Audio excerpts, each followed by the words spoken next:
How are Uh, you? I'm good, Professor. Are you married? Professor. No, I'm just 22 years old. Oh yeah, still very young. Yeah, Ah, my, you are I'm a still senior. here, I'm a senior student a senior in college. student. Yeah, What course? What course are you taking? I major in English.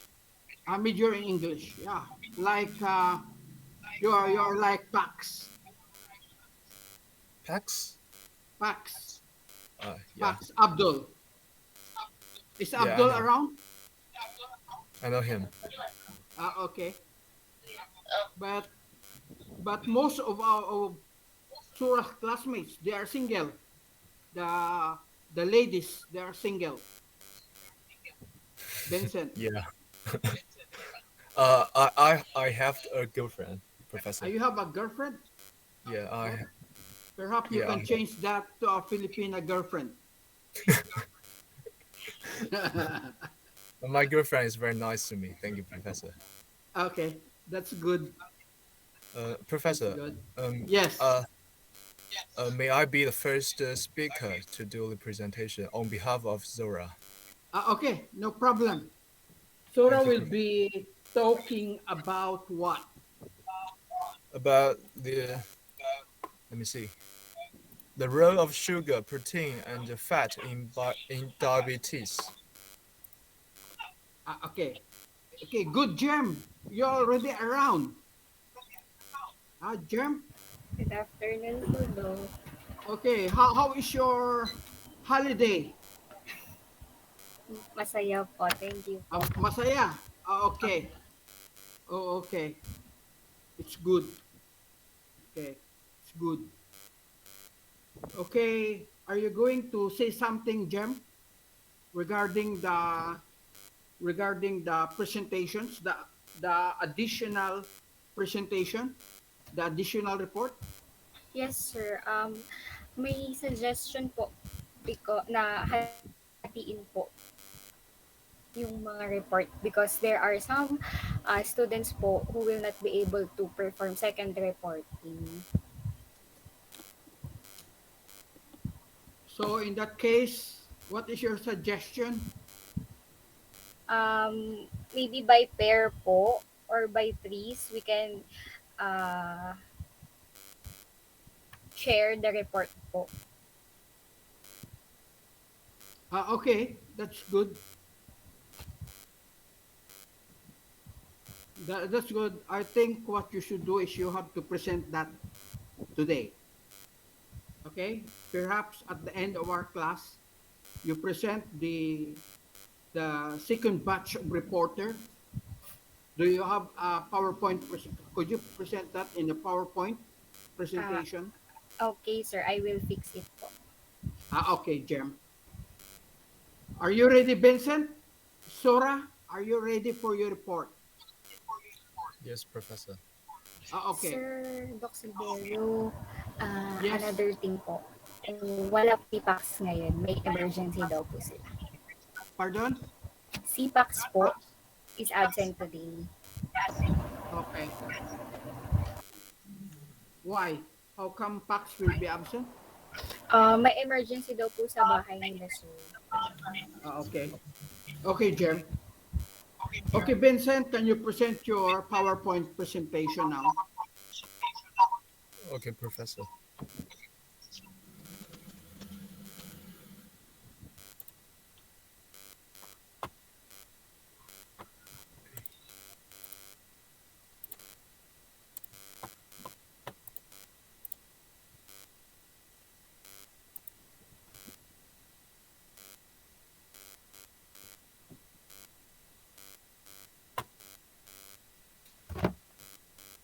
你能看见吗？我电脑卡了，完了，微响应完蛋了。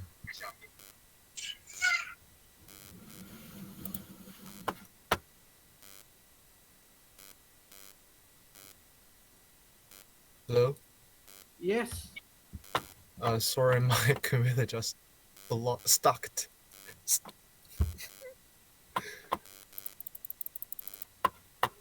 Sorry, my computer is not working. Sorry.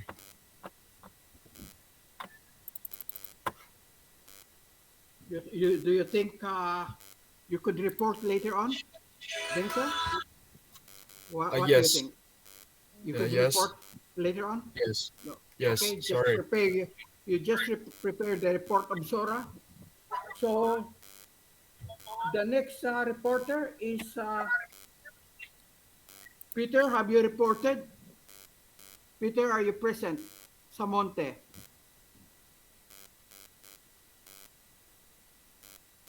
Okay, what is your report, Peter? Okay, good. Synthesis of transport. Then Salome, are you present, Salome? Yes, Doc. Okay, you are the next reporter. Okay po.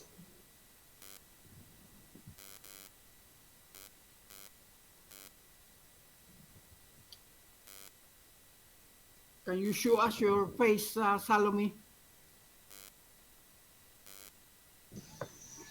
Doc, I don't have camera right now. You want us to take your picture, No, Doc, Maria? I'm using the computer of my sister because mine was broken. Okay. Cholesterol synthesis. This is a very important topic also. Okay, Salome, you could start now.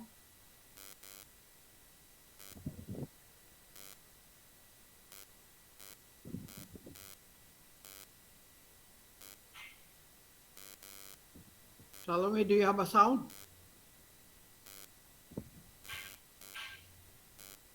Sorry. Okay. Good Okay. afternoon, everyone. Today, I'll be presenting about cholesterol synthesis. Cholesterol is a fatty substance that is essential to healthy life. It is found in the brain, the nervous tissue, skin and adrenal glands. It is transported in the blood in lipoproteins because of its absolute insolubility in water. The three main functions of cholesterol are: it is used in the structure of cell membranes, used to manufacture steroid hormones and vitamin D within the body, and used to produce bile acids, which aids in the digestion and absorption of fats in the diet.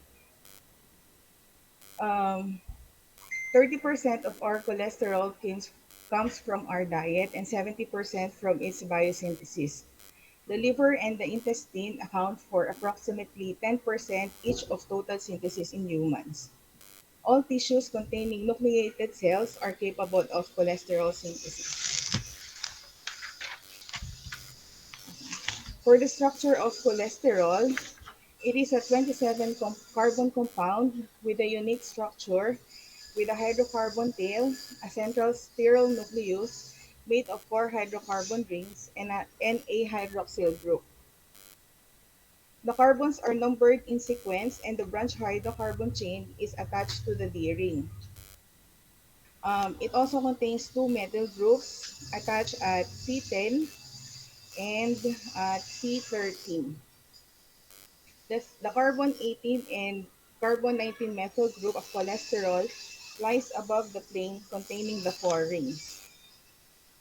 The center sterile nucleus or ring is a feature of all steroid hormones. The hydrocarbon tail and the central ring are nonpolar and therefore do not mix with water. Cholesterol is packaged together with apolipoproteins in order to be carried through the blood circulation as a lipoprotein. For the cholesterol synthesis, it is synthesized in the cytosol and the endoplasmic reticulum. The first stage in the pathway is catalyzed by the enzyme HMG-CoA synthase occurs in the cytosol, while the subsequent steps occur in the endoplasmic reticulum, making the endoplasmic reticulum the main site of cholesterol synthesis. Acetyl-CoA acts as a precursor of cholesterol, and cholesterol occurs in four stages. Okay, the first stage is the mevalonate synthesis. which is formed from the condensation of three molecules of acetyl-CoA. Next is isopentyl pyrophosphate synthesis. That, that is synthesized from mevalonate. And next is squalene synthesis. And the last stage is the squalene cyclization that eventually leads to the formation of cholesterol after a series of reactions. For stage one, um, two molecules of acetyl-CoA will condense together, and upon the action of the enzyme thiolase, it reversibly forms acetoacetyl-CoA. Um, HMG-CoA is also known as beta-hydroxy. This one, another acetyl-CoA molecule condenses with acetoacetyl-CoA upon the action of hydroxymethylglutaryl HMG-CoA and becomes HMG-CoA, which is also known as beta-hydroxy beta-methylglutaryl-CoA. Um,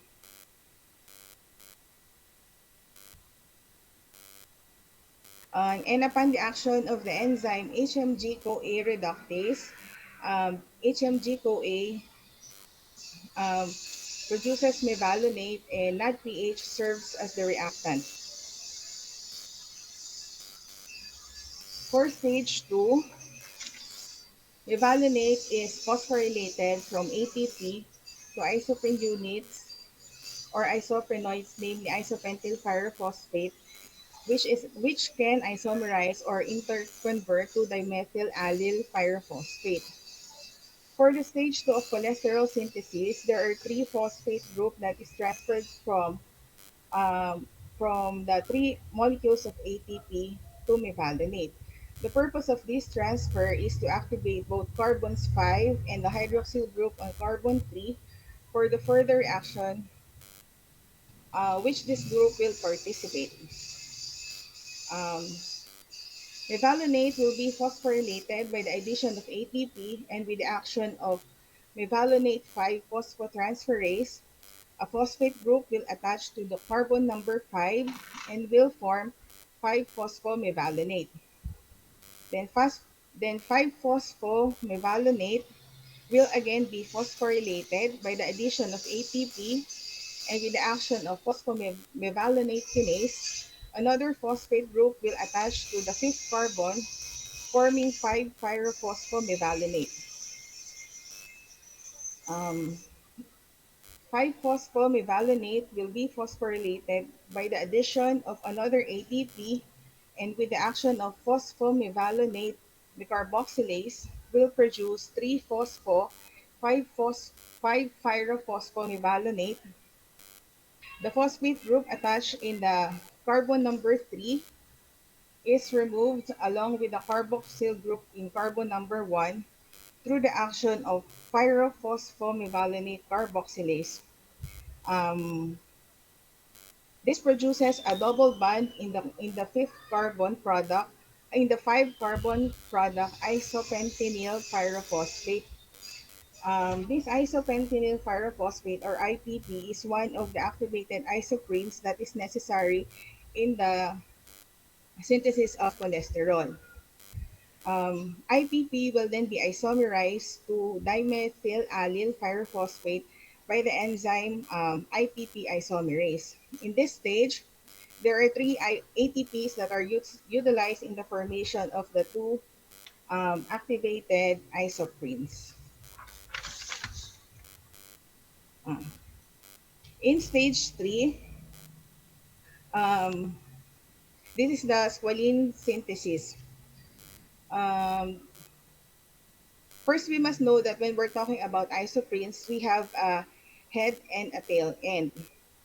The head tail contains the pyrophosphate group, and the other end will be the tail. In stage 3 of cholesterol synthesis, the two active isoprenes, IPP and DMPP, react with each other to form geranyl pyrophosphate, which is a 10-carbon molecule. This reaction is catalyzed by the enzyme prenyl transferase and is a head-to-tail condensation in which one pyrophosphate group is released.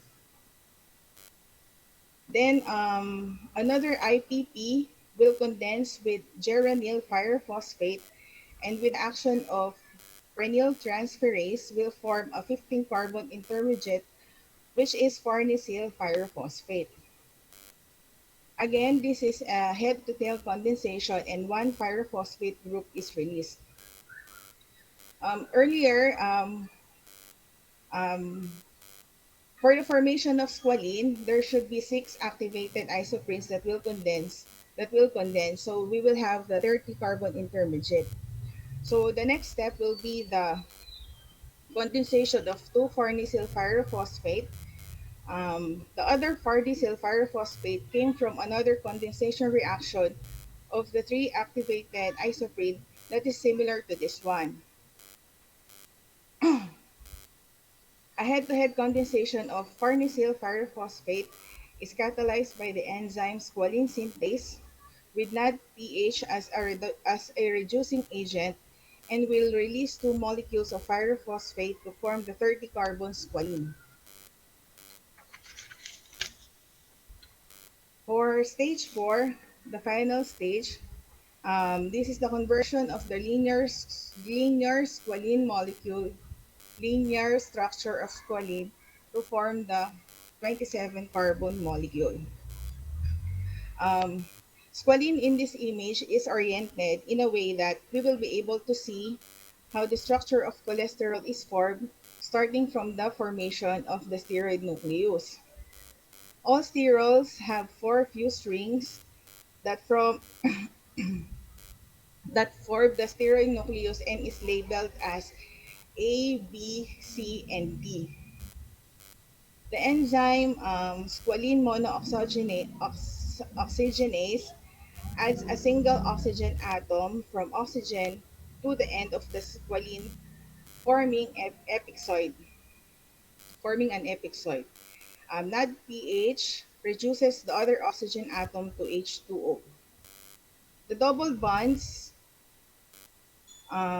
in the product, squalene 2,3-epoxide, are positioned so that the reaction can convert the linear structure of squalene 2,3-epoxide to a cyclic structure known as lanosterol.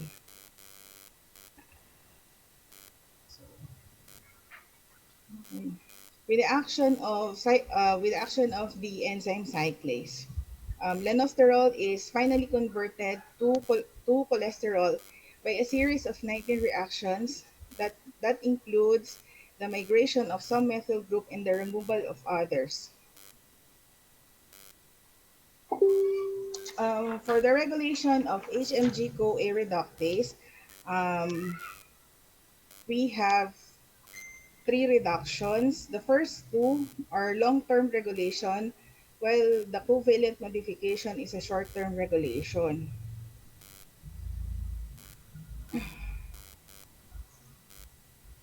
For the covalent modification or the short-term regulation, HMG-CoA reductase is the enzyme involved in the committed and rate-limiting step in cholesterol synthesis.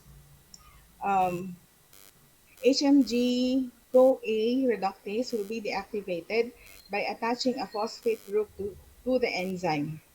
To do this, ATP will be added, and together with the action of the enzyme adenosine monophosphate activated protein kinase, it will give a phosphate group to HMG-CoA reductase, making it inactive, therefore inactivating the cholesterol synthesis.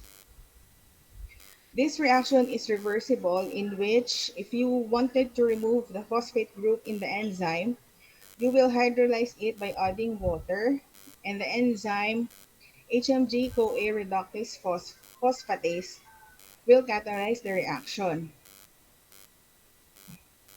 By removing the phosphate group from the inactive HMG-CoA reductase, it will then be active again. Um, there are also certain hormones that also act on HMG-CoA reductase. Elevated glucagon levels increases phosphorylation. Mm, Glucagon stimulates phosphorylation by activating the enzyme AMP activated protein kinase. This hormone triggers the inhibition of cholesterol synthesis and promotes the addition of phosphate group so that the cholesterol is not active. Whereas the hormone insulin promotes dephosphorylation. It will trigger HMG-CoA reductase phosphatase to remove the phosphate group attached to the inactive HMG-CoA reductase so that cholesterol synthesis will be active. For transcriptional regulation, this is one of the first long-term regulation of HMG-CoA. It controls the rate at which HMG-CoA reductase mRNA is made. Let us first define some of the terms and their functions. So SRE is the spiral regulatory elements or the DNA sequences located at the nucleus. SREBP or SRE binding protein. Um, these are transcription factors that binds to the DNA sequence and is considered the transcription activator and is located in the endoplasmic reticulum. It increases transcription of genes coding for enzymes involved in cholesterol synthesis, particularly HMG-CoA reductase. And SCAP or SREBP cleavage protein. It is a membrane protein in the endoplasmic reticulum that senses and responds to cholesterol levels. In cases of low-level cholesterol, SCAP senses the low-level cholesterols. Um, so we need to make enough cholesterol, and we can make more cholesterol by having an increase in the transcription of the reductase gene, so that we can have more mRNA that we can translate. So SCAP will bind to SREBP to make a complex that will be escorted by secretory proteins to the Golgi complex for modification. Um, Here in the picture, SREBP is a hairpin-like membrane-bound protein. With it is a carboxyl and an N-terminal facing the cytosol. The N-terminal domain is a basic helix loop helix leucine zipper transcription factor that functions only after proteolytic release from the membrane and binds to DNA regulatory elements as a dimer. The scap will trigger its cleavage and cuts a portion of the SREBP, particularly in the C-terminal. The second cleavage will cut off the amino terminal portion of the SREBP and will be released in the cytosol. The amino terminal component travels to the nucleus and binds to the SREs to activate the transcription of HMG-CoA reductase gene. In translation, HMG-CoA reductase transcript will be translated to HMG-CoA reductase enzyme. And this transcription is inhibited by dietary cholesterol, non-sterile metabolites that follow mevalonate in cholesterol synthesis. And in cases of high cholesterol levels, um, SCAP senses the high level of cholesterol, and SCAP and SREBP remains in the endoplasmic reticulum. Transport to the Golgi and transcription will not happen because there is already enough cholesterol in the system. Last one is the proteolytic degradation. So, in the long term, levels of HMG-CoA reductase is also regulated by the enzyme itself. So, HMG-CoA reductase has a cytosolic and a membrane domain. In the membrane domain, it contains a sterile sensing regions which are similar to SCAP and detects the sterile levels. The cytosolic domain, it is where the conversion of HMG-CoA to mevalonate happens. In cases of higher level of cellular cholesterol is sensed by INSIG or insulin-induced gene protein that triggers the attachment of ubiquitin molecules to HMG-CoA reductase, leading to its degradation by proteasomes. Um, in other words, if sterol concentration increases too much, HMG-CoA reductase is ubiquitinated and proteolyzed. So these are the several fates of cholesterol. It may be acylated to form cholesterol esters for storage. It can be incorporated into the cell membranes. It is a precursor of steroid hormones like estrogen and testosterone, and it is a precursor of bile acids. These are the references that I use, and this ends my presentation.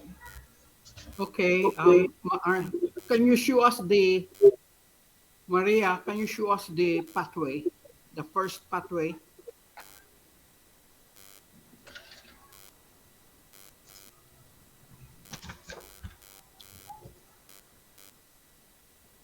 The first pathway. Doc, this is the summary of the whole pathway, and this is Okay. stage one. Stage one. Okay. Yes. The stage one. Okay. As you can see, class, that it all started again with acetyl coenzyme A. Coenzyme A. Acetyl CoA. Okay. Acetyl coenzyme A.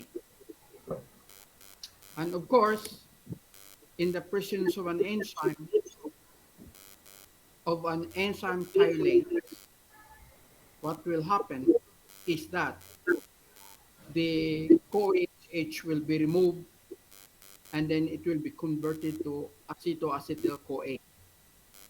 Okay.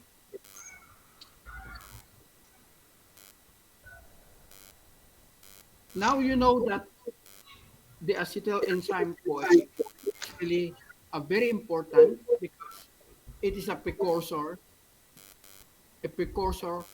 of most of the metabolic pathways. Most of the metabolic pathways. Like for example, acetyl coenzyme A is very important in the production of citric acid. Okay.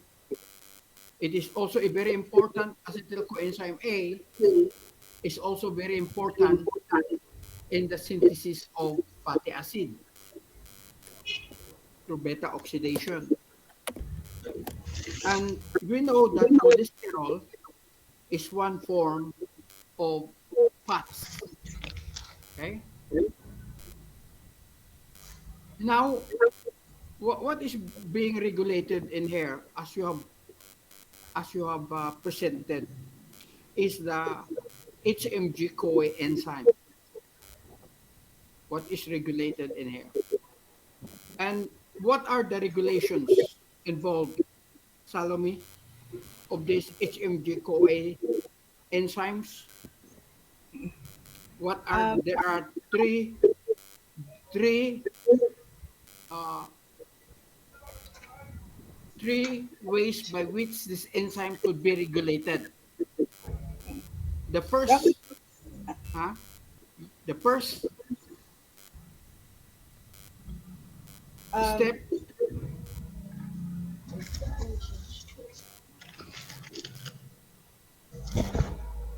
you have mentioned about the regulation of this HMG-CoA synthase or this HMG-CoA enzymes. yes, Doc. It is regulated in three ways, Doc. The long-term regulation is the transcriptional regulation, and next is the regulation of the amount of enzyme by proteolysis, and the short-term regulation is the covalent modification. Okay, so it means you know what is transcription. Okay, you know this enzyme class.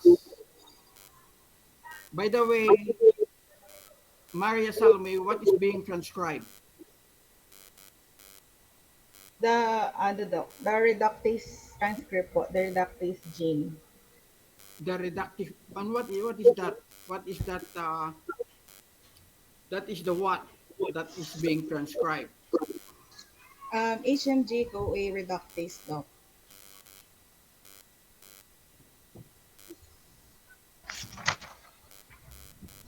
That is the DNA.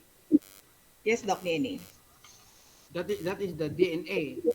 You should not mention about gene, but rather you have to mention about DNA. Okay. Okay, that is Okay. what is being transcribed. Okay, if you are going to look at, okay, you look at the first way of regulation. You show us your diagram. The first way of regulation, the enzyme, okay, HMG CoA reductase. Yes, But Doc. this is not a DNA regulation. This is not a transcription, but rather, what is this type of regulation? What is responsible for regulating here the HMG CoA reductase? Doc, in the image here, the covalent modification is regulated by the hormones insulin and glucagon. Okay, that's it. So the the formation or the activation and activation of HMG CoA reductase is regulated by the action of hormone. Like for example, when the hormone acts, glucagon, what will happen when hormone glucagon will act on HMG CoA reductase? Doc, glucagon will stimulate the phosphorylation by activating the enzyme AMP activated protein kinase. So what will happen to the enzyme? It will be inactive, Doc, because of the addition of the enzyme HMG-CoA will be phosphorylated by the addition of ATP. Okay, by the addition of phosphate group. Okay, so glucagon is responsible for the inactivation of an enzyme of HMG CoA reductase. Okay, that is in other words, the presence of glucagon, HMG CoA reductase will be inactivated, and the primary reason why it will become inactivated inactivated is because it is phosphorylated. Okay, and what causes the phosphorylation? It is being phosphorylated by the enzyme AMP activated protein kinase. That is the action. That is the action of glucagon. That is the action of glucagon. Okay?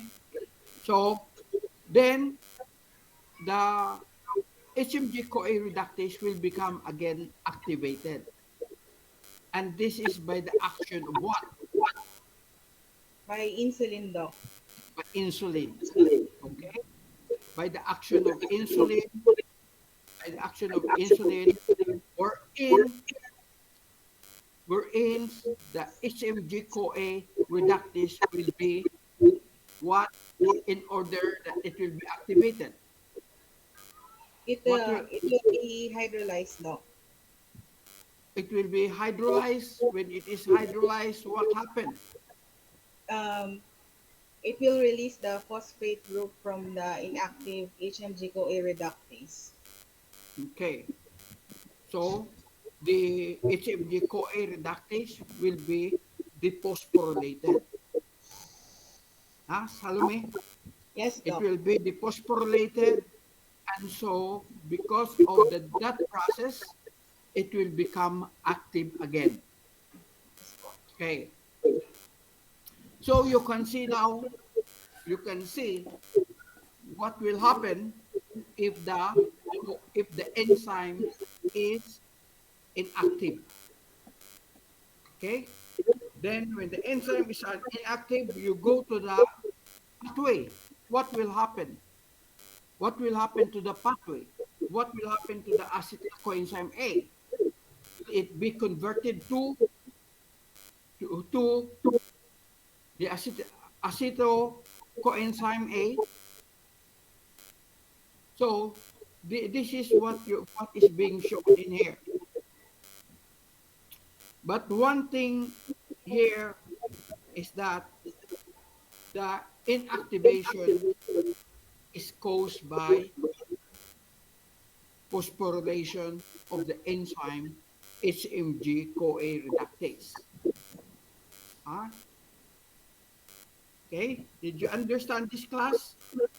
The role of insulin and glucagon in the inactivation and activation of HMG-CoA reductase.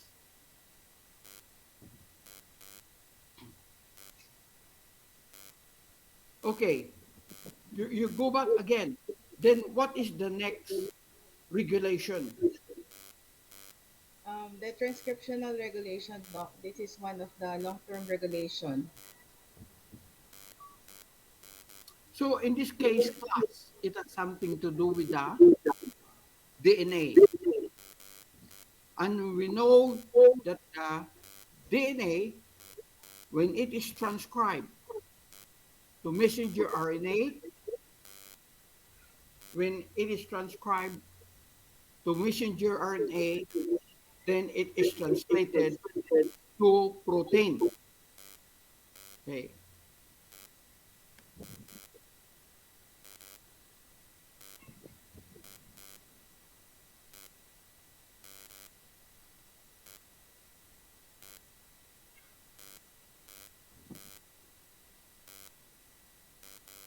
So what is being shown in here, Salome?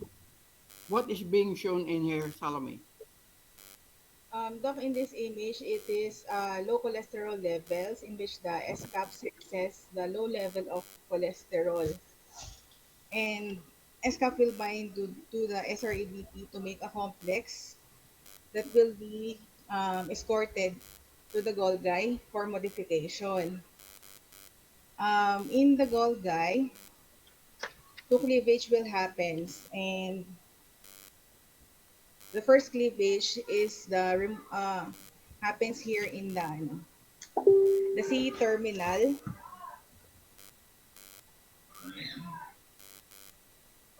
Here, doc, the C terminal. What is So being cleaved the in the SRE, Golgi? What is being cleaved in the Golgi? the SREBP, doc. Is it? The SREBPs po. But you look at your, in other words, what is removed? The C Okay. terminal, doc, is removed from the first cleavage.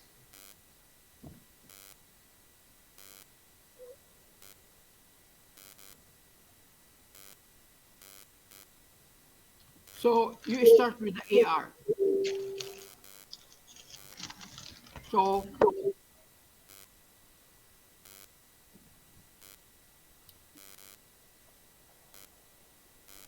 what happened to the cholesterol in the AR? In the endoplasmic reticulum, doc, if the SCAP senses low or high levels of cholesterol, two mechanisms will happen. The first one, for low level cholesterol, it will bind to the SREBP, then will be escorted going to the Golgi membrane.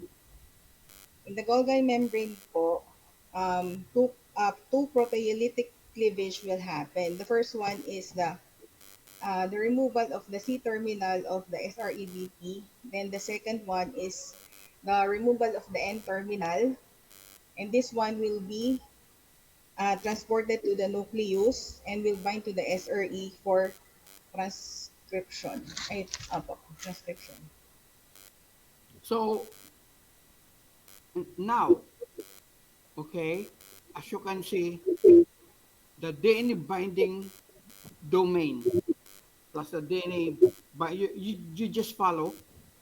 The DNA binding domain is detached from the AR membrane. Okay? So, when it goes to the Golgi membrane, okay, nahiwalay siya, no? The DNA binding domain was separated. It was separated.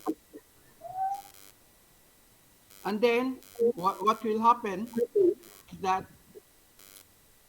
what is being degraded in here,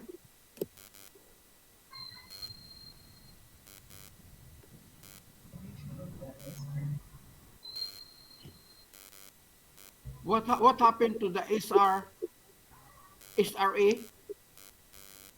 The SREBP doc will be cleaved po.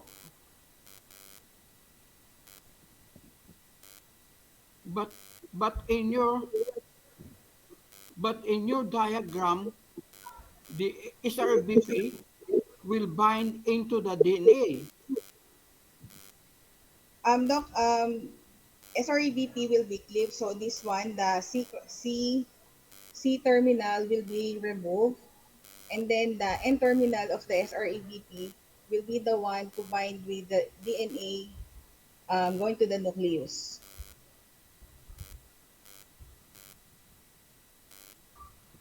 Again, what binds into the DNA again? The N terminal po nung SREBP po after the second cleavage po. But the N terminal, it will be degraded. There will be degradation. Okay.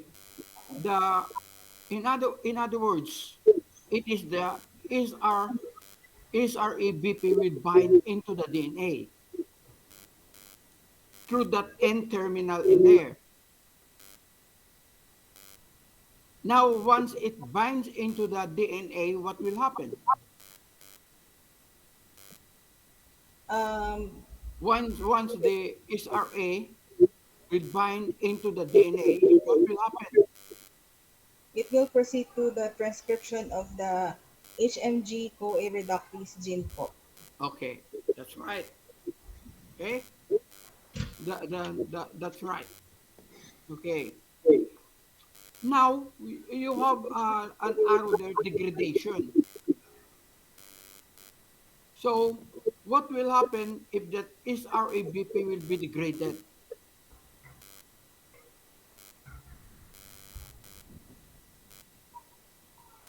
Ito po ba yan? Sa proteolytic degradation po. No, no.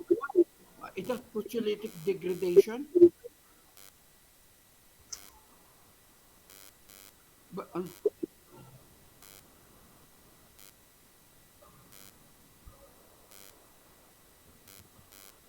so this is another this is another process. Kasi this is another way. Proteolytic degradation is another way to with those transcriptional. That is a different way. You go back there. Okay? Transcriptional regulation. We are talking here now of transcription. How the transcription process is regulated. So here, there is a possibility that is RBP will be degraded. Huh? So if that will be degraded, what will happen to the transcription process?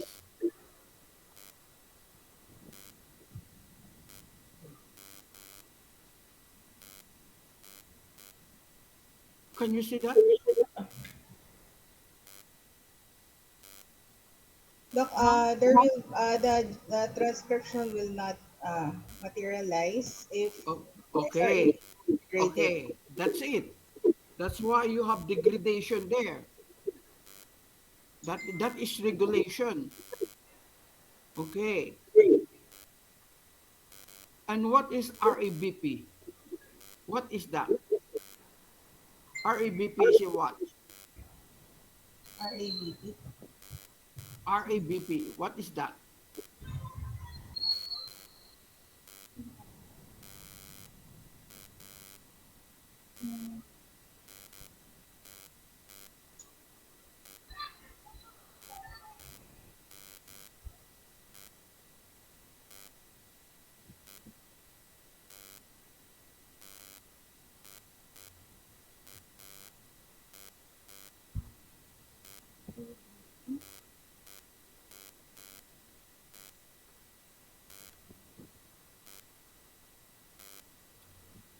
That is a protein. Okay. So now, Maria, this is how it is being, how the transcription is being regulated by that R is our ABP. Okay, SRABP. Okay po, Doc. okay. That is RA, when it binds into the DNA, transcription will occur. Huh? Yes, Doc. But however, there is a possibility that that could be degraded. When it is degraded, so transcription will not happen. Yes. Okay, that is regulation. Huh? Did you understand now? The regulation of the transcription process, transcriptional regulation. Because here, your previous diagram, there is no the regulation, the transcription. That is just the beginning on how transcription will be regulated by this DNA binding domain. Now, in your last diagram, you have to understand that because that is how transcription will be regulated by the binding of the SRABP. Okay, SRABP attached to a nitrogen terminal. Okay, so when it attached to the DNA, when it binds into the DNA, there will be transcription. But if that SRABP will be degraded, there will be no transcription. Huh? Yes, Doc. Did you understand now, Maria, how Yes, Doc. how how this could be interpreted? How you're Yes, Doc. going to interpret this diagram? Yes, Doc. And this is how the enzyme HMG-CoA reductase gene is regulated. Okay. Then what is the other way of regulation? Transcription regulation. What is the other one? The proteolytic degradation, Doc. Okay. That is the one now. Okay. And what is and this time, when does proteolytic degradation occur? Ang ibig sabihin, what we mean by proteolysis is that is the degradation or lysis of protein, destruction of protein. And what is being destroyed? Salome, what is being destroyed? The enzyme, Doc, itself. That is the HMG OA reduct. CoA reductase, Yes, Doc. which is attached to the endoplasmic reticulum. Yes po. Okay. So now,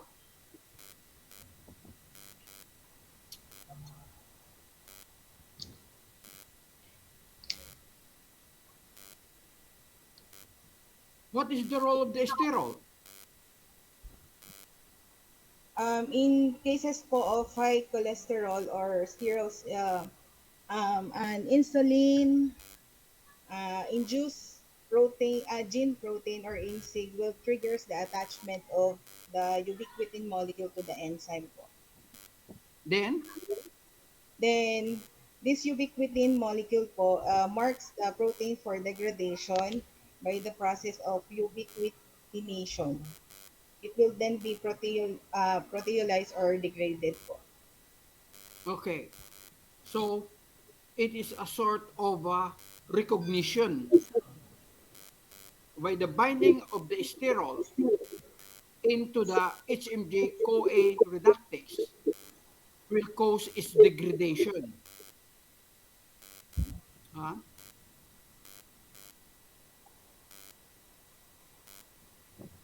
If there's an increase in the sterols, that means that it will bind into the HMG-CoA reductase.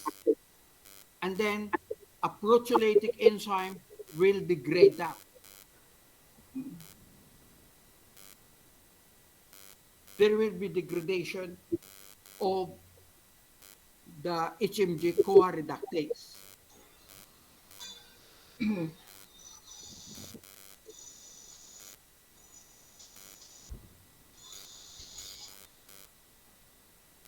And of course, as you can see that it is, what is that green? That is a sign. What is that green? That is the sterol. Increased levels, doc. Increased level of sterols Yes, doc.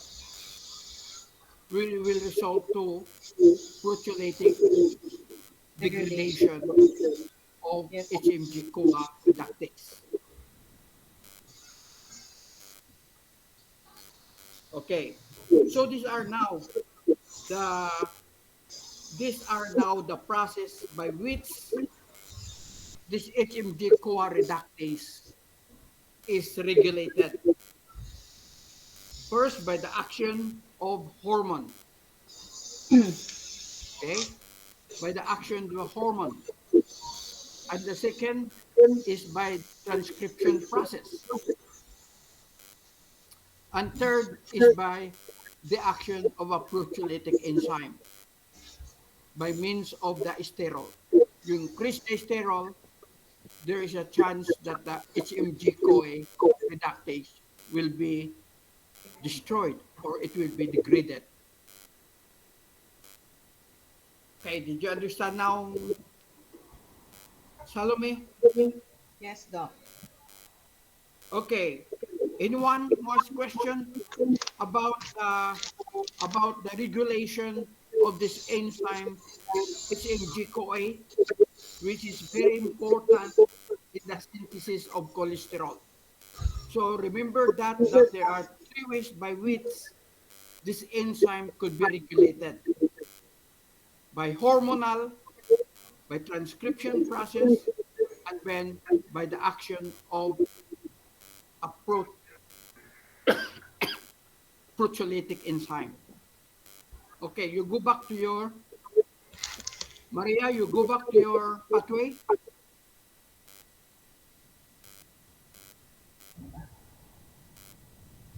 So H2. How is mevalonate synthesized?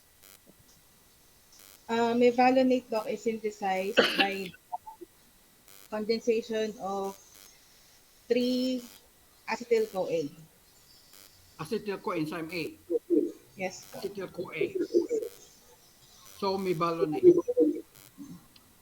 And also, as you can see, that mevalonate, in order that it will be converted, it has to be phosphorylated. Okay? mevalonate should be phosphorylated. How many times? There are three times by which phosphorylation, there are two times by which phosphorylation occur. That is when mevalonate is converted to phosphomevalonate and then to 5-pyrophosphomevalonate. Okay?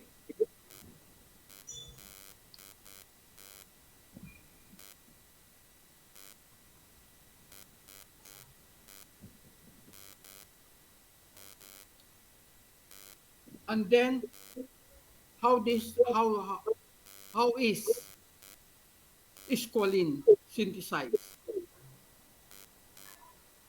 Squalene is synthesized by the condensation of six activated isoprenes. Okay, you should so that is the squalene. Do you know the importance of squalene? Do you know the importance of squalene? Have you taken squalene, Salome? No, Doc. Have you taken? No po, Doc. Anyone class knows where is the source of squalene which is commercialized? Anybody who has taken squalene?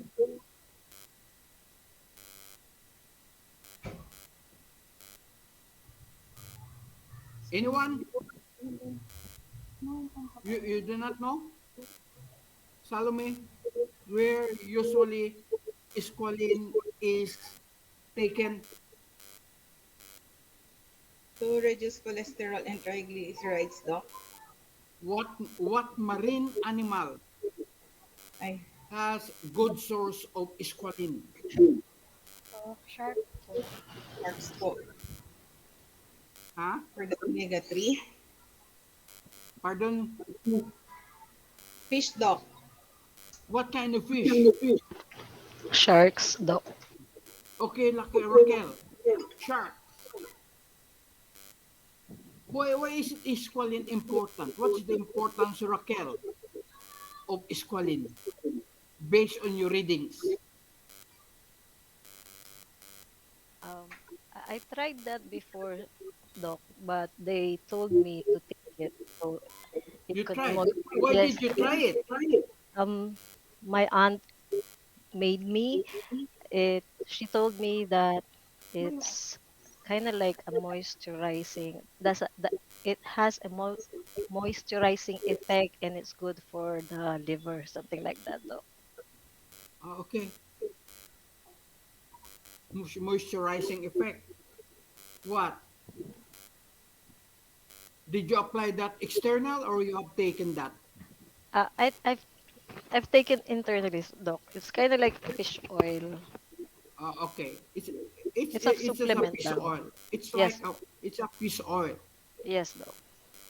And you know, Salome, why the shark could survive could survive. These are the deep sea shark. You know what I mean by deep sea sharks? They are on the deepest part of the ocean. And you know, in the deepest part of the ocean, oxygen is very limited. And the reason why sharks survive in a very limited amount of oxygen is because of this squalene. In other words, it enhances the supply of oxygen in the body. That is the importance of squalene. So squalene now could be converted to what? Cholesterol, Salome? Doc. It could be converted to what? To cholesterol, Doc. Prior to that, Um, Doc, it will undergo 19 series of reactions to be converted to cholesterol. What prior to conversion it will be converted before it will be converted to cholesterol, it will become first a what? Squalene will be converted to a series reaction to form what before it will become cholesterol. Lanosterol, Doc. Of course, lanosterol. Okay.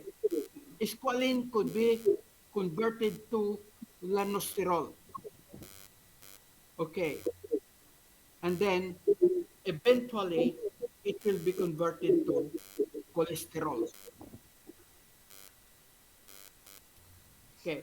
Do you know the difference between a bad and a good cholesterol, Salome?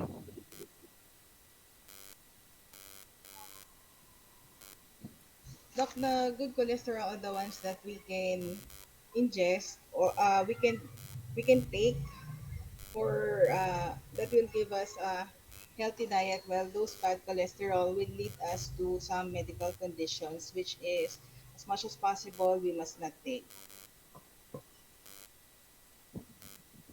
What is the function of ano, what is a good cholesterol again? HDL, Doc. What is the function of HDL? High density lipoprotein. Doc, based with what I read, it removes some bad cholesterol from our system. So What we need system? Where in our system? from our blood po. From your blood? Yes, Doc. Is it from your blood? Where does cholesterol accumulate? Is bad cholesterol accumulate? Usually in our veins po. In blood vessels. Yes po. They form there as a plaque. And so what will happen if there's too much formation or deposition of cholesterol in our blood vessel? It may lead to atherosclerosis po. And what is atherosclerosis? Atherosclerosis. Ay, Yes, Vincent? Professor, I have a very important exam tomorrow, and I have to go to another city right now. Okay, it's okay. Yeah. Uh, I wonder if I could postpone my presentation to next week. Okay. You could have it on Saturday. This coming. Okay. Okay. Thank you, No. Professor. Okay. No problem. Okay, Salome. In cases po of atherosclerosis po, the arteries gets narrow and restrict blood to flow that may lead to heart attack or stroke. Okay. That's good. Or there will be also hardening of the artery. Yes po. The artery, and so artery is a what? It is pulsating. Huh? You feel your artery, it pulsate. And why does it pulsate? Because it will lead to the good circulation, continuous circulation of the blood. That's why it is pulsating. Okay. So this is about how cholesterol is synthesized. And also remember that enzyme. What is that enzyme? Very important enzyme. Salome, Um, HMG CoA reductase, Doc. HMG-CoA reductase. Yes And po. class, always remember how that HMG-CoA reductase could be regulated by three ways. Remember that. Okay, who is the next reporter? Jem? Yes, Doc. Okay, Jem. What is your report, Jem? Uric acid synthesis po. Okay. Joshua, Yes, Doc. okay, you expose yourself. You you show yourself. Jemela wants to see your face. Si Jem na overexposed ito sa La Union. Jem, you were overexposed in La Union. Sir, first time ko po doon. First time mo doon. Kaya Oh. you expose yourself. Ano? Okay. You can just imagine how many followers do you have. Umabot yata ng 1,000,000 yung followers mo, Jem. Okay, Joshua. Synthesis of uric acid, you enlarge your screen. Okay. And Can we are very much familiar what is the effect in our body if there is an increased production of uric acid. Joshua, Yes, do Doc. you have an increased level of uric acid in the blood? Fortunately, no, Doc. Thankfully. Fortunately, none. Yes. Okay. Continue, Jem. Good afternoon, everyone. I am Jem Taladhay, and I will be reporting about how uric acid is synthesized in our body. So let us start by knowing what is uric acid. Aside from it being one of the Vincent? most common, Okay, excuse me. Vincent, do you have any? Do you have any? Professor, uh, Yes. Zora and I feel very sorry for the early leave, and we hope you don't mind. You Yeah. don't, and we Okay, will I make up the understand, Vincent. presentation next week. Yeah. Next week, I will see you again next week. I will see you. Okay? No Okay. Thank you, problem. Professor. Take care of yourself and Okay, same to all of you. the classmates. Same to you. Okay. Okay, continue, Joshua. okay, Doc, thank you. Let us start by knowing what is uric acid aside from it being one of the most common laboratory requests for blood chemistry. So, uric acid is produced by breaking down purine nucleotides present in our DNA. So these purines are primarily the adenine and the guanine. So uric acid is also a heterocyclic compound, meaning it has atoms of two different elements as members of the rings. So we can see here, it contains an oxygen atom, nitrogen molecule, and hydrogen molecules. So for its chemical formula, uric acid is C5H4N4O3. So it is normally found in urine. So it is a mainstay component in the urine, accounting for 60 or to until 70% of uric acid of uh, 60 to 70% of uric acid is released in the urine or excreted through the urine. The remaining 30 to 40% is excreted through intestinal urinolysis. So the synthesis of uric acid is usually happening in the liver. So this is an overview of the pathway of uric acid synthesis. It shows how the guanosine monophosphate or the GMP and the adenosine monophosphate or the AMP have different starting points, but they will be both converted into xanthine and ultimately into uric acid. So um, let us discuss this pathway in detail. So the first phase is the conversion of guanosine 5 monophosphate to guanine. So guanosine 5 monophosphate is first acted upon by 5' nucleotides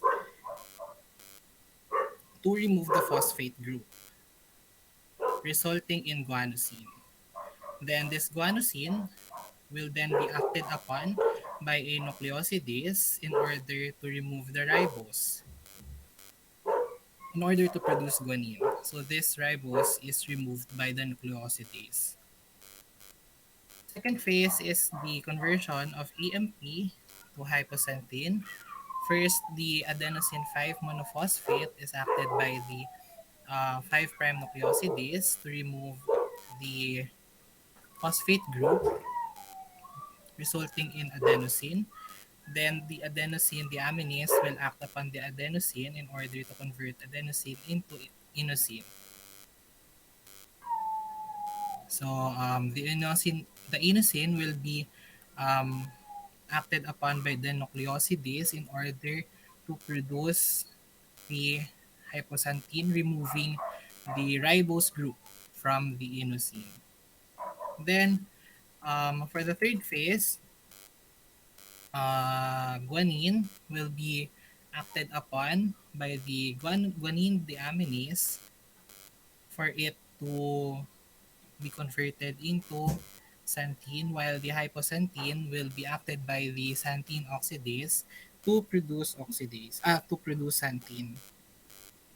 So the main difference between hypoxanthine and xanthine is that the oxidation of hypoxanthine by the xanthine oxidase will add another carbonyl group to the um, to this hypoxanthine. So as you can notice, we have one carbonyl group for hypoxanthine here, but with the action of xanthine oxidase, it will have two carbonyl groups. So for the final phase is the conversion of xanthine into uric acid by again the action of xanthine oxidase. So this is again another addition of carbonyl group. So as you can see, we have here two carbonyl groups, while after action of xanthine oxidase, uric acid now contains three carbonyl groups. So the next most common clinical case connected with uric acid and its synthesis is gout. So it is characterized by a high level of uric acid, or what we also call as hyperuricemia, wherein the blood uric acid levels is more than 7 milligrams per deciliter.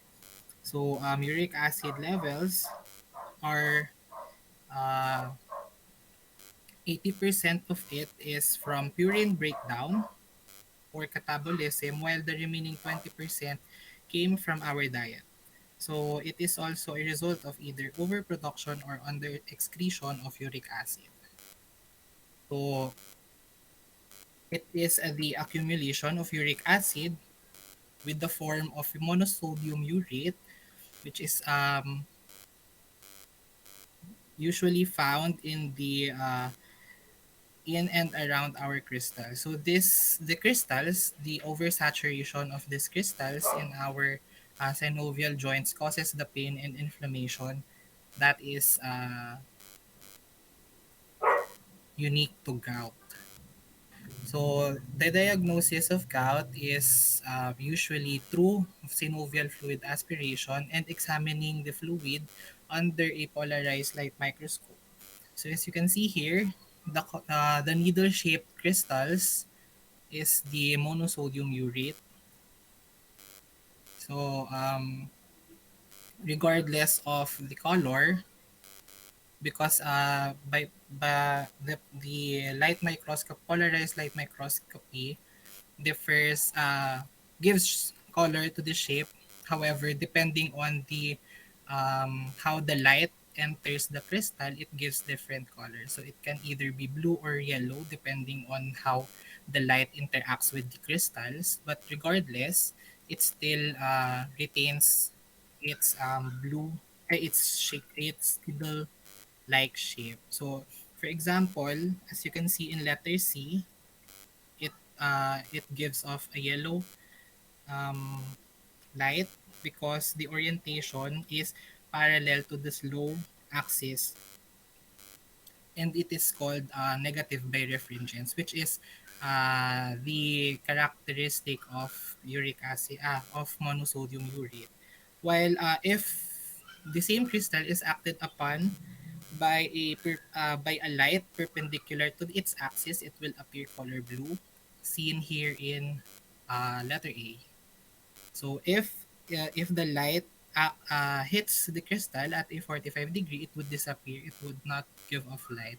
So regardless of the color, it is uh, MSU, or the monosodium urate, is characterized by a yellow light. So we have four stages of gout. First is the elevation of uric acid levels. Next is the appearance of pain, which is the acute gout. Third is the remission of gout at in between gout attacks, or the intercritical gout. And last is the chronic gout, which is um, there is already a formation of tophi in the joints. So for treatment, we have two most common drugs of choice, which is the allopurinol and the febuxostat. So both are xanthine oxidase inhibitor. However, allopurinol is a purine analog and can also inhibit the action of purine nucleoside phosphorylase, while the febuxostat is not a purine analog. However, that's why it does not inhibit other enzyme that is essential in uric acid synthesis, rendering it more specific for xanthine oxidase to inhibit the action of xanthine oxidase inhibitor. So, allopurinol and febuxostat targets xanthine oxidase, which appears twice in the uric acid synthesis, inhibiting its activity. Therefore, if after it acts on the xanthine oxidase, there is inhibition in the uric acid production. So that's all. Here are my resources. Thank you for listening. Okay, Joshua. Yes, no. Okay, can you show us your diagram on how? So there are three pathways by which, or four pathways by which uric acid could be synthesized. Okay, and you know all the precursor of uric acid. These are nucleotide. These are the nucleotide. Guanosine monophosphate. Okay, I AMP, adenosine monophosphate, inosine monophosphate, and what else? What is that? Guanosine monophosphate. Guanosine. Okay. So there are three pathways.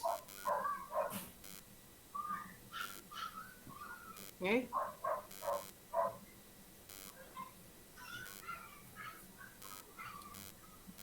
The guanosine monophosphate class. The guanosine monophosphate. This is a purine. Okay. This is a purine adenosine monophosphate. This is also a purine. Example of purine. Okay.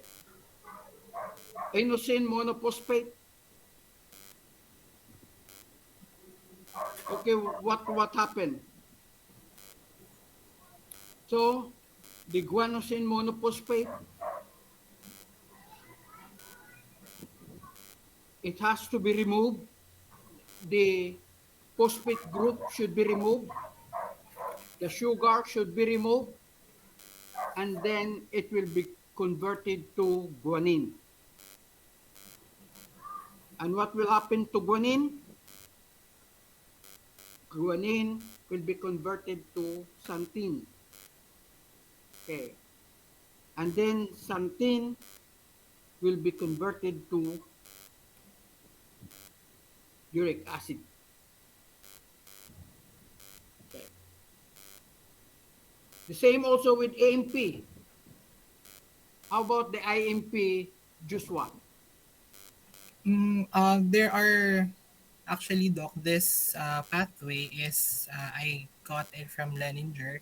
However, I've read sources wherein they also provided another pathway for the IMP or the inosine monophosphate. However, in this diagram, the AMP is converted into inosine. That's why there I think the author did not see the need to provide or to illustrate another pathway for IMP. But IMP. yes, doc, because it's already It incorporated. is similar. Yes, IMP will be converted to inosine.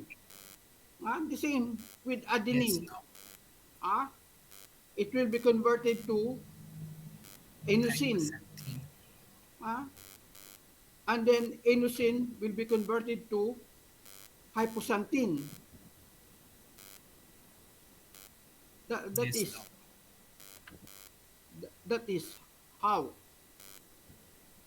Okay, hypoxanthine will be converted to xanthine, and xanthine will be converted to uric acid. And you know what is the enzyme involved in the conversion of these purine bases into uric acid? That is what is that enzyme, Joshua? Xanthine oxidase, doc. The xanthine Xanthine oxidase. oxidase. Okay, that is the xanthine oxidase. Yeah. So there are three pathways: inosine monophosphate, guanosine monophosphate, and adenosine monophosphate. Adenosine monophosphate. That adenosine to inosine, inosine monophosphate to inosine, okay, to inosine. So in the other diagram, you can see that IMP will be converted to inosine and adenine will be converted to inosine. And so you have shown also the diagram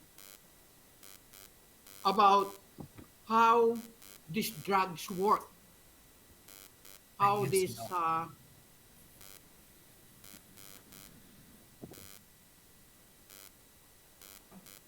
okay.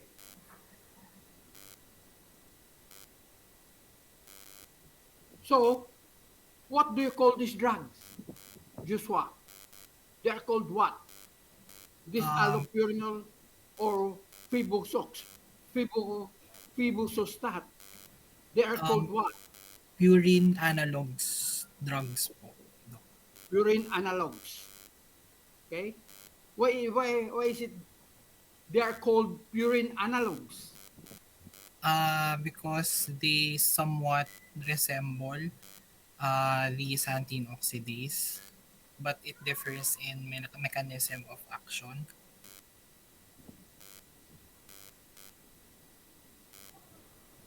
Specifically, what is this allopurinol? They are what?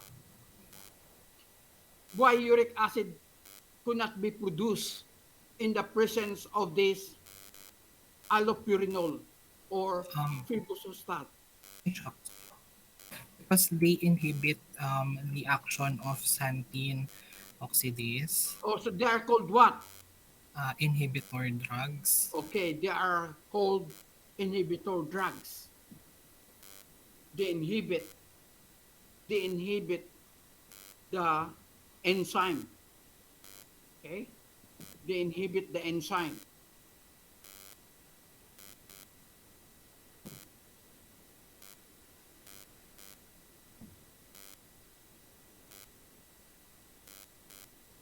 Both ways, ano?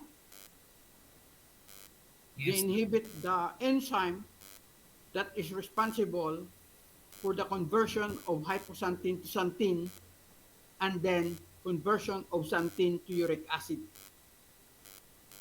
yes, doc.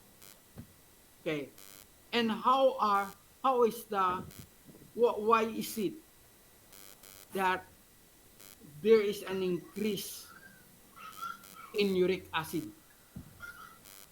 What It's will happen? either What will happen if there is an increase in uric acid in our body or in the blood? it might develop into gout because of high uric Why? acid levels. Why is it?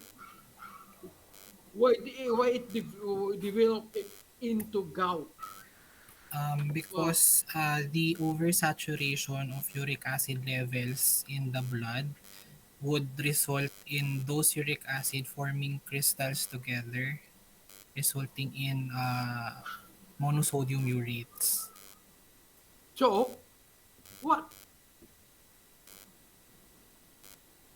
What if it will form into monosodium urate, uric acid? What? How does it affect our body? Uh, it would form the crystals, and those crystals would form in our joints, therefore inflaming and giving pain to the joints. Why it will in why? How come it will inflame? There will be a migration of neutrophils in the synovial spaces. Synovial fluid. Yes, What is that synovial fluid? it is the fluid found in the synovial spaces in our joints. And what is the function of that? It gives lubrication so that our bones wouldn't wear each other while there is movement, and to provide lubrication for smoother movement of the joints. Okay, Jem. Did you understand that, Jem? How this uric acid works in our body? How it affects the joints? Yes, no.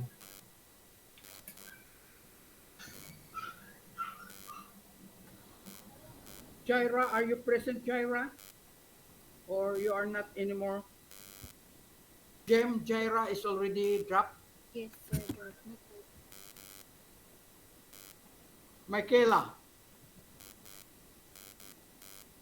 Michaela, are you present? Yes po. Okay, did you understand now the effect of uric acid in your body? Yes, Doc. What particular parts of our body is affected by uric acid? Our joints, Doc. Our joints. How does it affect the joints of our body? The accumulation of uric acid po may result to the precipitation of the monosodium urate crystals po around the joints. And because of those crystals po, um, there would be discomfort in the movement of our joints. If there is accumulation, if there is, according to Joshua, that the joint needs a synovial fluid because it is a lubricant. What will happen in the absence of synovial fluid, Michaela?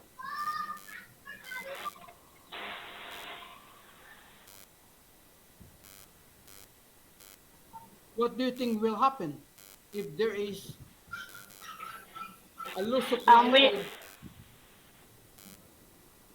With of without the lubricant po in between the bones, when we move our body, there is possibility of wear and tear in our bones po, without the lubrication.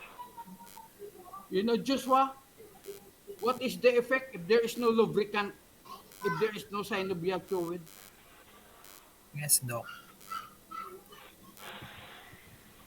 What? Uh, as what Ma'am Michaela said, it would increase the possibility of the bones rubbing into each other, therefore wearing and tearing of those bones in the joints. What is being affected? What happened if there is no lubricant? The joints would be there would be more friction. Therefore there is discomfort while moving the joints. There is more what? Again, Joshua. More wear and tear though Why? in the How come there is joints more wear and tear? because they are rubbing into each other without any layer of lubricant So, in between them. if they are rubbing each other, what will happen? There is more friction There and is more friction. The term is friction. yes, no, Ah, and so if there is more friction, it will increase heat. yes, no. Ah, it will increase heat. There is more friction.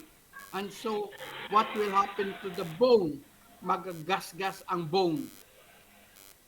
Okay, Yes, and that is why there is pain that you feel. Michaela?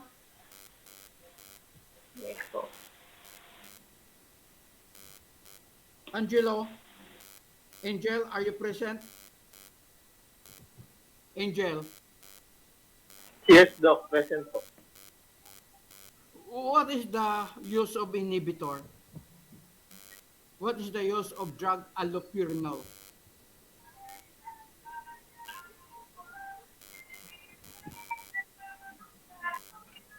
Yung ay, no, Doc, ano? What is the use of allopurinol? The use of allopurinol po is used to decrease the high blood uric acid levels in the blood. Why? How will it decrease? How will it decrease the high uric blood level? It reduces po the production of uric acid po in the blood. It reduce why the production of uric acid is reduced?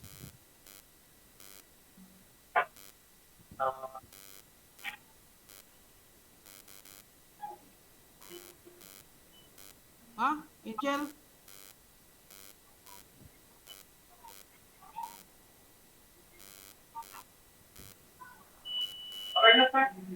Hello, Doc. Hello. Yes. Who is talking? Are you talking, Angel? Yes po, Doc. Opo. Oh, what? Why is the production of uric acid is reduced?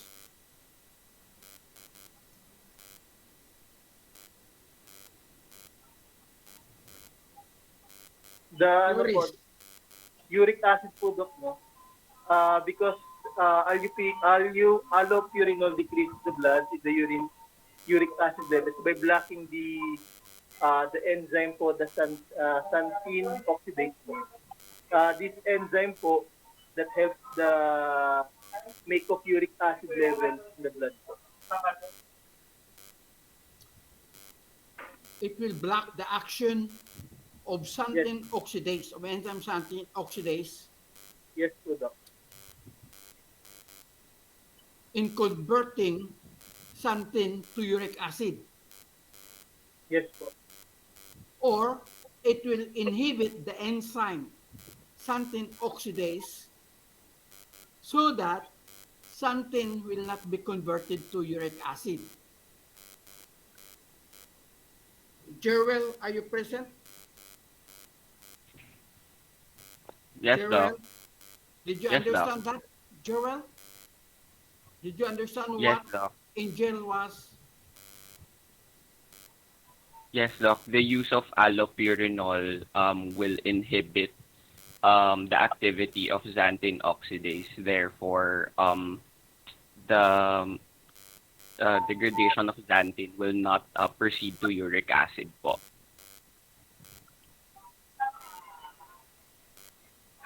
Something is not degraded, but rather something is converted to uric acid, is synthesized.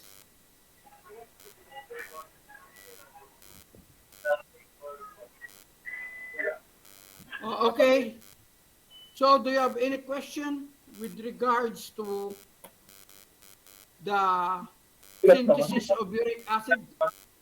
And you know, uric acid is one of the blood chemistry or the that is being analyzed in the blood,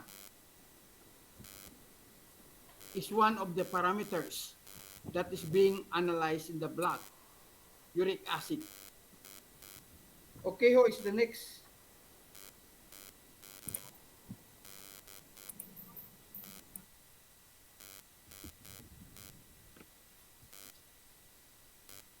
John, are you present, John? Doc, good afternoon po. Yes. Um, Doc, I just got into work ngayon pong afternoon. So, supposedly po kasi, next week pa po yung report ko. So, I'm not bringing any material po with me. Paano naging kwan yan? Bakit next week? Eh, we have no class last week. Paano ka maging next week? Why will you report next week? Anticipated ko po kasi, Doc. Next week pa po yung report ko kasi dapat Ay, si Ma'am Zora po ang reporter natin today. Sino si Ma'am? Si Ma'am Zora po. Sora. Ay, Opo. So, unanticipated din po yung pag-alis nila. So, hindi ko rin po na-anticipate I told you, Oscar, that you should always prepare your report. That you have to prepare. You must always be prepared in your report. Even if you are in your work or if you are at home, you should be ready. Sorry po, Do. Saan ka ba? Where do you work now, Oscar? At Mandaluyong po. Mandaluyong ano? Detoxicare po, Doc. Dapat you should have brought your report with you. You can just imagine that how many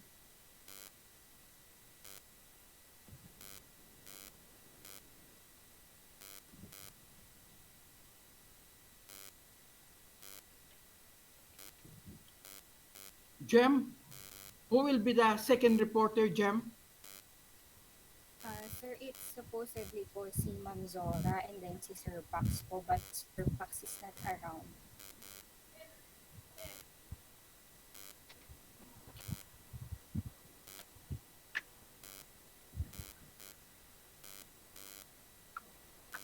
Okay, Jem, who will be the reporter? The second reporter? The second set of reporter? I will present my screen po. Okay, you present your skin. Be sure, Oscar, that you are ready next meeting. Yes po, Doc. Sorry po. Sir, ito po yung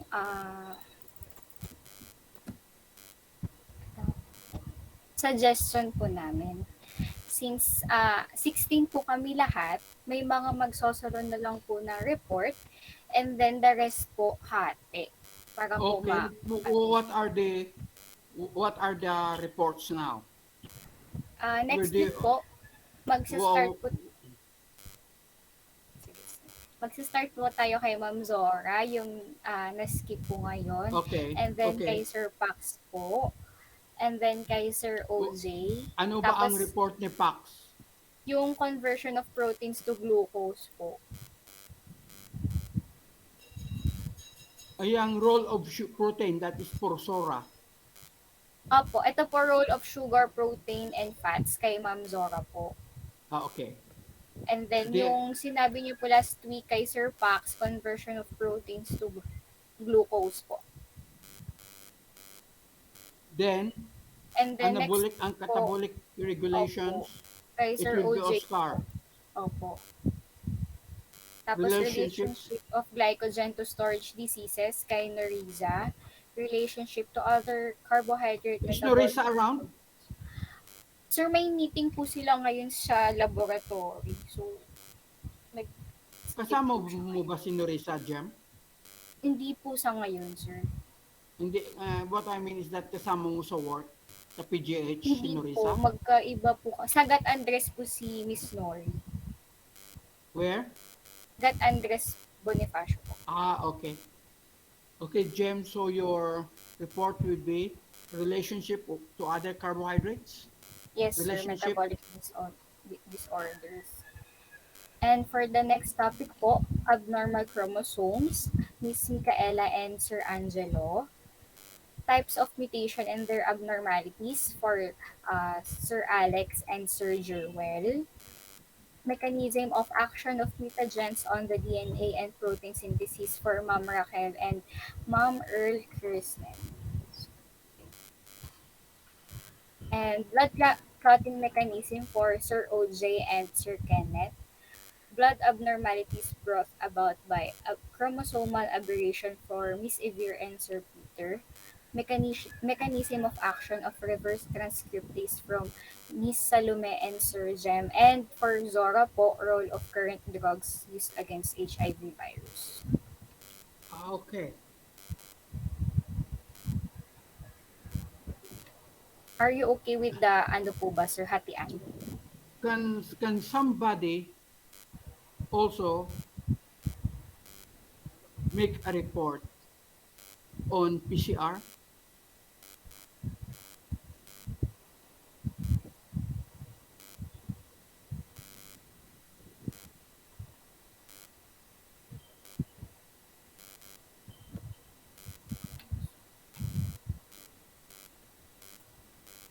Can somebody make a report on PCR?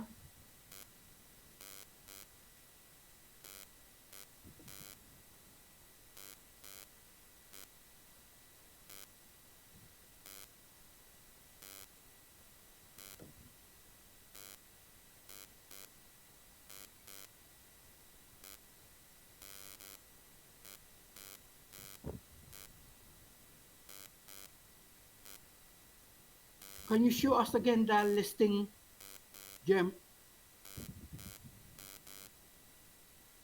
Can you show me again the listing? Wait ko, sir.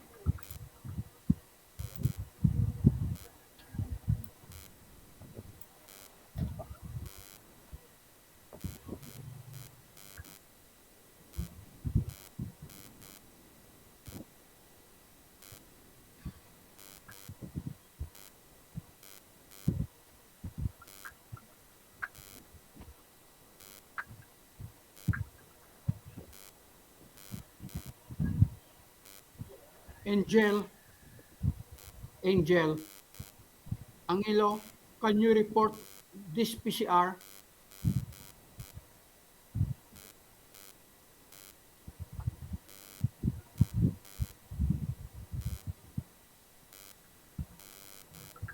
Angel?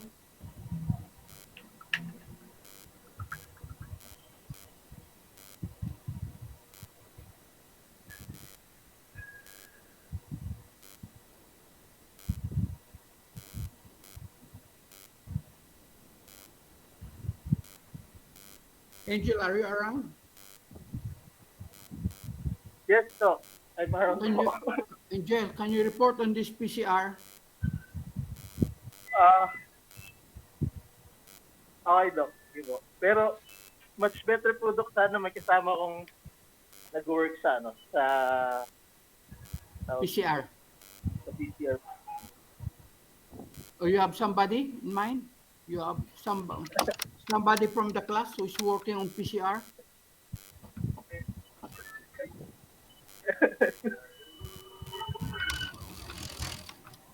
Is there somebody in the class who is working with PCR?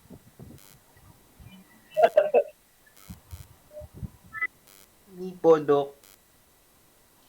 Ha? Ako po, Doc. Sino? Oscar? Yes po. Ay, dapat ikaw itong mag-report, Oscar. PCR. Are you working on a molecular laboratory, Oscar? Yes po, Doc. Currently po. Okay. You're the one you should report on this PCR. Huh? Okay po. Oscar? Okay po. Yes po. Okay.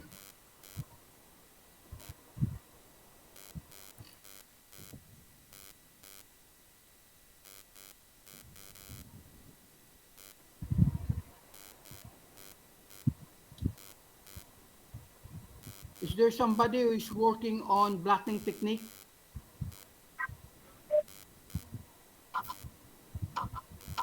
Have we reported about Gem?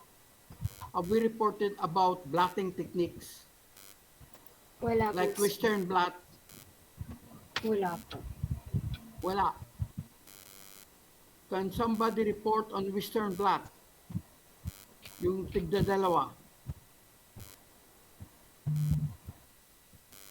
Okay. Angel, you report on Western blot. You know what is Western blot, Angel? Western Bloc, the Western Bloc, Doc. Yes, yes, true, Doc. Western blot? Yes po. Okay. So you have to report on Western blot. Okay, Doc. Noted po. So Michaela will be the one that will report on Michaela abnormal chromosomes. Yes, Doc.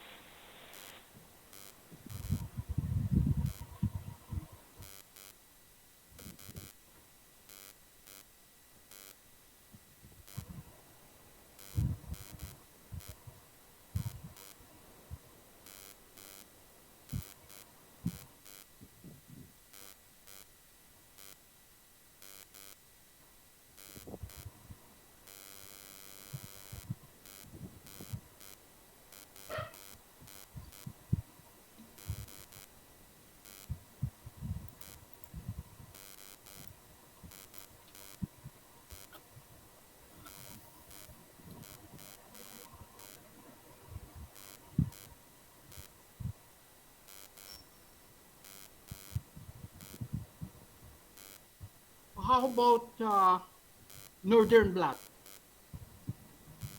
Wala rin po, sir. Charlotte,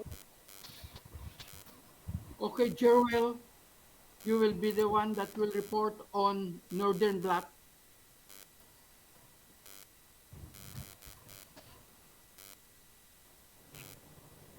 Noted, Doc. Raquel, you will be the one that will report on southern blot. Southern blot, sir. Noted, Doc. Okay.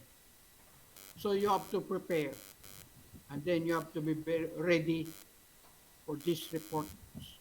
For these reports. Doc, I have a question regarding that the reporting, Doc. Yes. Um, are there any elements that you want to be included in the report, Doc? Especially, Doc, with the northern blot or the blot techniques. Northern blot. You discussed with us about northern blotting.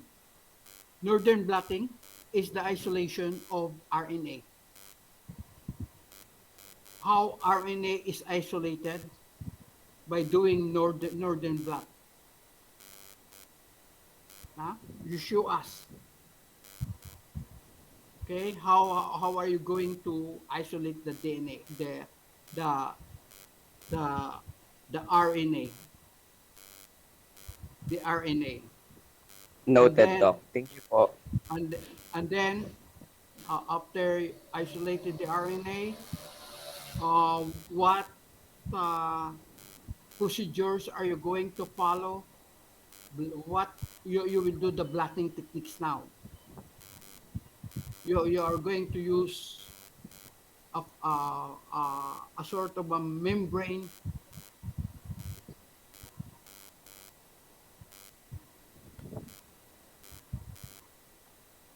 Okay. Doc, Yes. clear ko lang po. Regarding the southern or northern blot, ang i-discuss primarily is the methods The the methods, yeah, the applications. methods, how you are going, how you are going to apply, Okay uh, po, Doc. how you are going to perform Northern Black. Okay po, Doc. Thank you po. Okay, it's good. Of course, this now, this blotting techniques. This is DNA analysis. This is used for DNA analysis.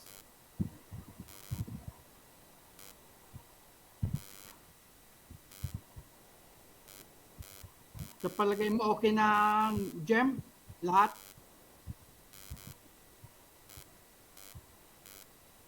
Okay naman po, sir. Si Ever at saka si Peter. Peter, you should know what are the, how to analyze the DNA. What are the methods for analyzing the DNA besides this northern blot, southern blot? What are the techniques?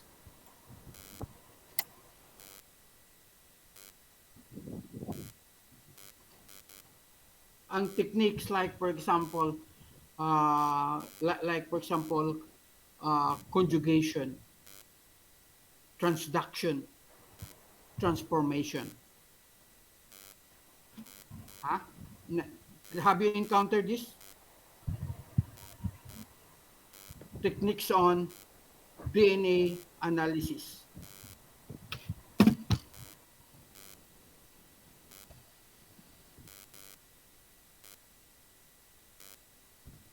Okay?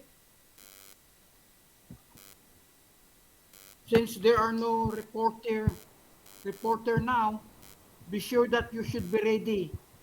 Your reports next meeting, Sora, Pax, Oscar, Norisa, Jem, Michaela, okay? Be sure to prepare your reports next meeting. You prepare your report in advance. And then all of you must submit your reports. Must upload your reports in Google Classroom. So, may Yes. question po ako. Since Yes, Jem. naiwan po si Ma'am Sol and Sir Jem, partner na po sila. Saan? Kapag hiwalay niyo po. Dito po sa number 6. Sol? Ay, gusto yata nilang dalawa na palaging magkasama yan, si Jem. Si Jem. At saka si Salome. Magkasama na po sila. But this become action of reverse transcriptase. You have to, this mechanism of action of reverse transcriptase.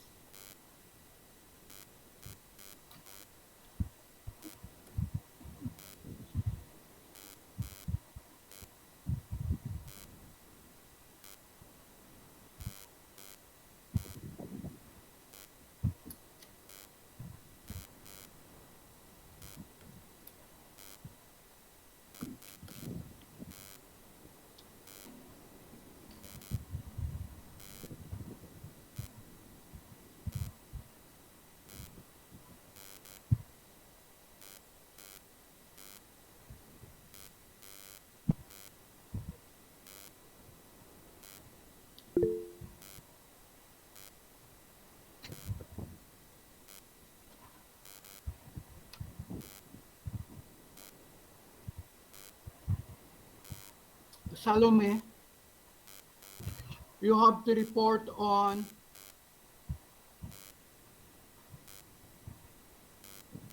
fingerprinting, DNA fingerprinting. Salome. Noted po, Doc. Okay. Jem, mechanism of action of reverse transcriptase. Okay, Doc. Thank you. Are you familiar with this one? Jem? Not transcripting. really, Doc. Huh? Not You really. have to expose yourself. Will do po. Nasa PCR siya. It's being used in PCR. Thank you, Doc. Okay, do you have any question? I think we have to stop in here and then we will continue our reporting. But I want you to upload your report in the Google Classroom. I will make an on the assignment. I will make on the assignment. Then all the reports should be uploaded there, so that you could have access. You could have copy of all the reports. Huh? Of all the reports. Okay, do you have some more question?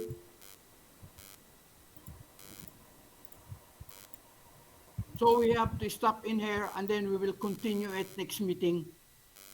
And be sure to make your reports now.